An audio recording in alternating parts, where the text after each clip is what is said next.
Bon, alors je vais continuer mon récit de cette fameuse année 1975. Un point quand même que je veux souligner, c'est que parfois Michel et moi, eh bien, vers 10h, 11h du soir, on en avait un peu marre, surtout l'hiver parce qu'il faisait froid. On en avait un peu marre d'être dehors. Bon, le SPAC était fermé, donc on ne savait pas trop quoi faire. Donc, dans ces cas-là, il nous est arrivé un certain nombre de fois, eh bien, d'aller sonner à la Grenadière chez les parents de Pierre et Christophe Fournier, qui nous aimaient bien.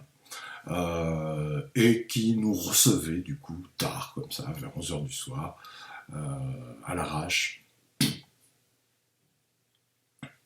sans porter de jugement, ni nous donner de leçons de morale. Et donc, on avait une sorte de petite chambre où il y avait deux petits lits, et on dormait chez les Fourniers. Voilà. Donc, je leur rends hommage. Euh, un peu tard, j'avoue. Puis le lendemain matin, on prenait tous le petit déjeuner ensemble, et c'est là que j'ai découvert notamment les fameux pains suédois Vasa. Et à l'époque, c'était pas très connu, ni à Périgueux, ni ailleurs sans doute. Ces petits pains craquants de la marque Vasa. Et puis on partait au lycée. Voilà.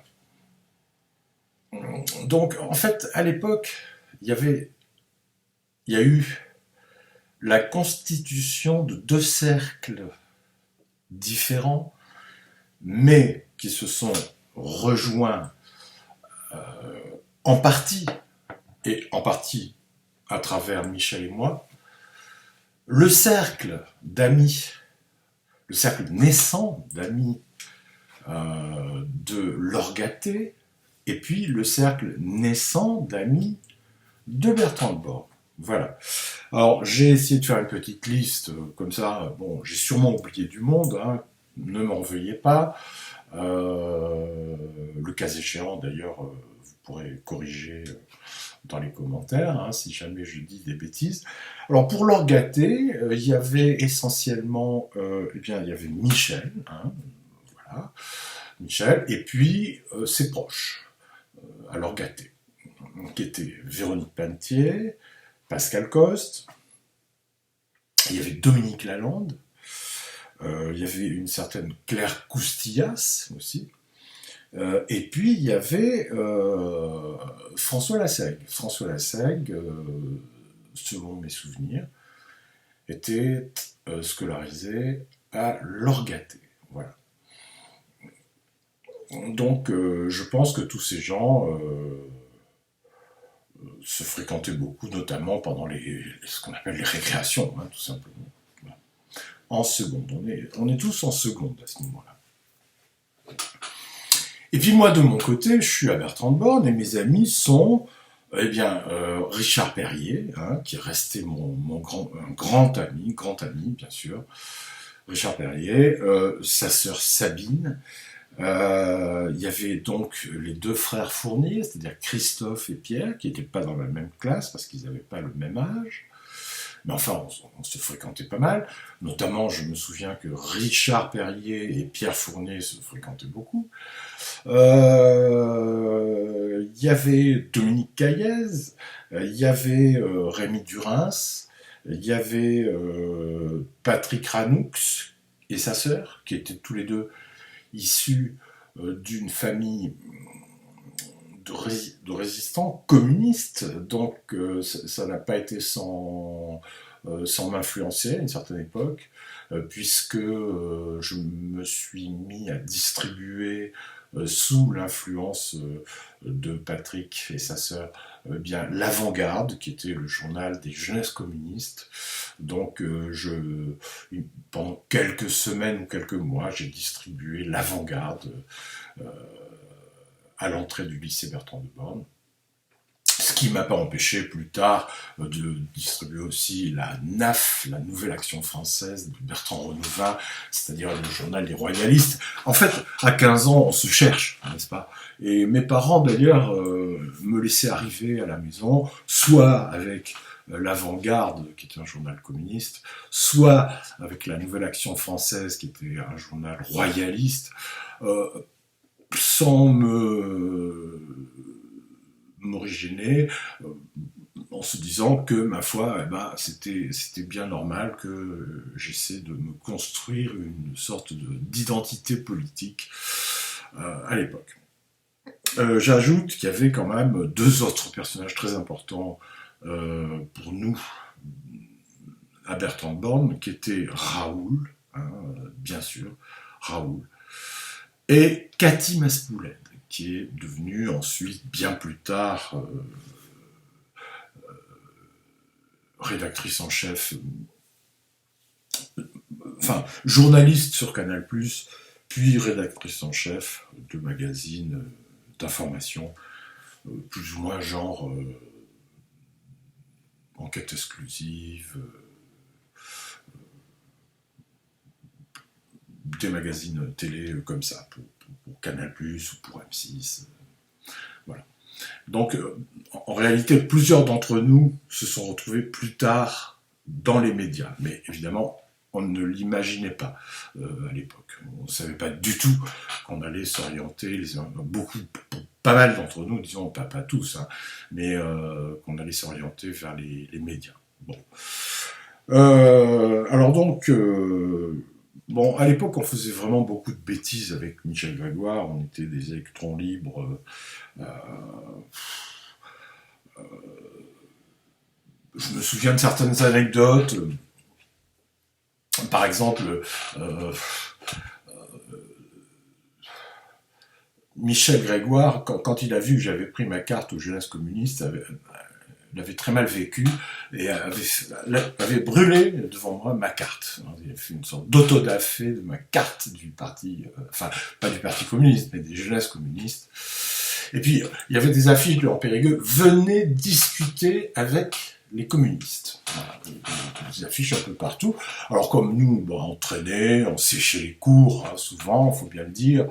On s'était dit, pourquoi pas. Donc on avait été discuter, comme il était préconisé sur les affiches, on avait été discuter avec les communistes.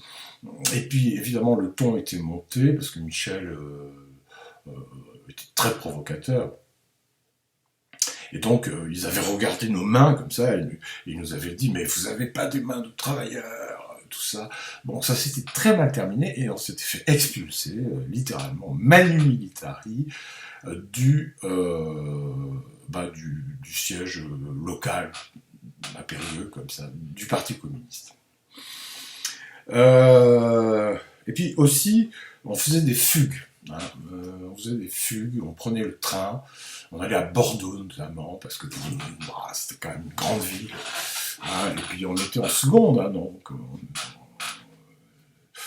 sans le dire à nos parents, tout ça, on partait comme ça.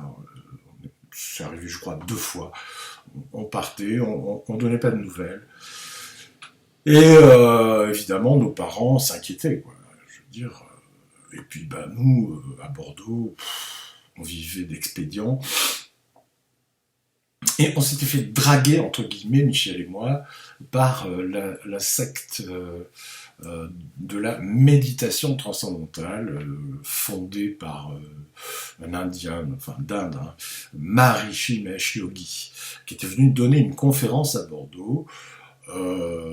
Et donc on se dit pourquoi pas, tout c'est intéressant. On avait été à la conférence, on avait mangé des petites choses végétariennes, comme ça, on avait assisté à la conférence, ça nous avait intéressé.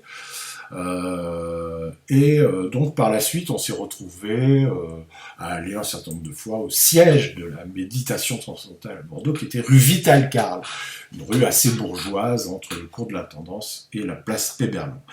Et puis très vite on s'est rendu compte, alors ils ont commencé à... Il fallait réciter un certain mantra, plusieurs fois par jour, qui nous permettrait d'arriver à l'éveil, etc. Donc, il y a eu une sorte de mini-cérémonie où on nous a dit à l'oreille, à chacun, notre mantra, qui devait être un mantra personnel, et qu'il ne fallait révéler sous aucun prétexte à qui que ce soit. C'était notre mantra personnel. Alors, évidemment, dès que Michel et moi avons reçu, entre guillemets, notre mantra personnel, la première chose qu'on a fait, parce qu'on était quand même assez cartésiens en même temps, ça a été de se dire chacun nos mantras, et c'était le même. Hein, je ne vous cache pas, c'était Imma, n'est-ce pas? Et donc, ouf, quand on a vu ça, on s'est dit, qu'est-ce que c'est que cette histoire? On a le même mantra comme par hasard, ça se trouve, il n'y en a qu'un, tout ça c'est du pipeau et tout ça. Et puis, du coup, qu'est-ce qui s'est passé? On s'est mis à se méfier, vraiment, et puis on leur a pris la tête, hein. Et puis on avait besoin d'argent, parce qu'en même temps, il fallait vivre.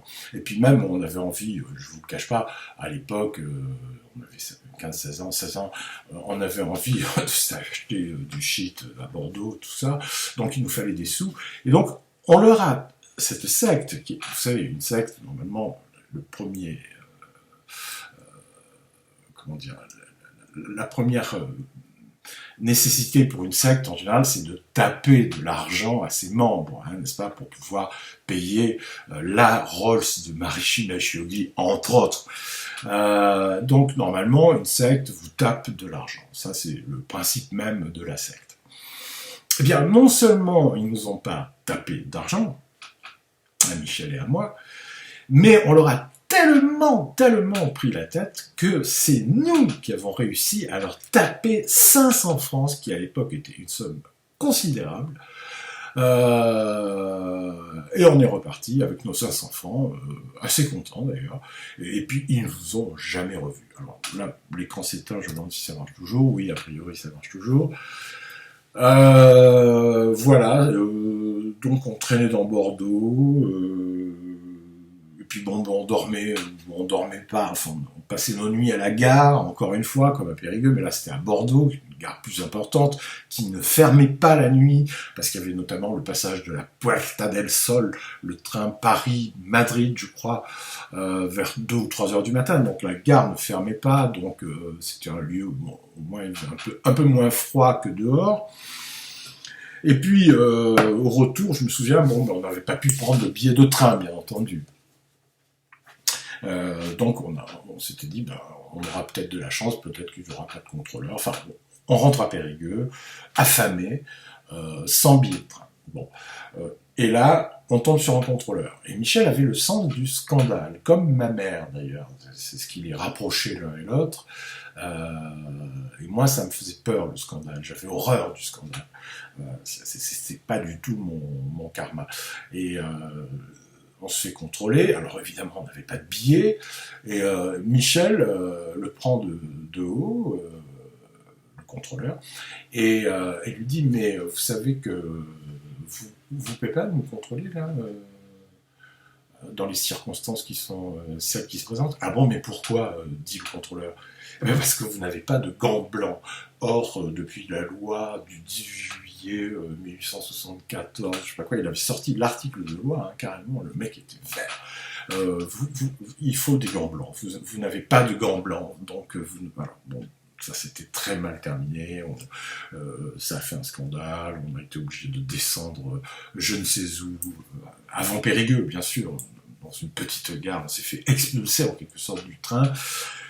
Voilà, écoutez, pour aujourd'hui, oui, alors, non, une dernière anecdote, à l'époque, donc, après ces fugues et tout, ma mère, qui était une forte femme, hein, qui avait une très forte personnalité, et qui déjà s'intéressait beaucoup à Michel, parce que les parents de Michel, à l'époque, avaient des difficultés d'ordre, presque, j'allais dire, psychiatrique, enfin le mot est un peu fort, mais bon, Suzanne Grégoire ne pouvait plus continuer à exercer ses fonctions d'institutrice, parce qu'elle était au bord du burn-out, le mot n'existait pas à l'époque.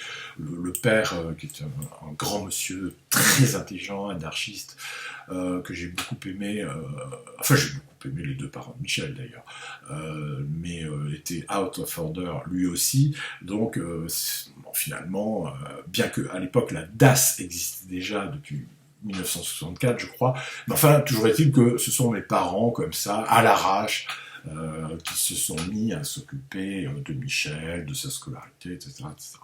Donc, comme on avait fait ces fugues, ma mère avait organisé au SPAC, je me souviens très bien, dans une certaine pièce, une sorte de tribunal, où elle avait convoqué, et ça Véro pourrait vous le confirmer, elle avait convoqué un certain nombre d'amis, comme ça, pour nous juger, carrément, une sorte de procès, vous voyez. Et donc ce procès a eu lieu. Alors évidemment les amis étaient un peu gênés parce qu'ils avaient le cul entre deux chaises, quoi. Ils ne savaient pas trop quoi dire. Eux en général scolairement étaient plus sérieux, mais en même temps ils nous aimaient bien. Et puis ma mère, donc il y a eu ce procès. Bon, je me souviens plus trop comment ça s'est terminé, mais enfin on est revenu aux Aisies chez mes parents. Ah, je crois que ça s'est terminé. Bon, non, ça continue. Bon, bah pour aujourd'hui, je crois que ça suffit. Hein. J'en suis à 16 minutes, c'est le format d'hier à peu près.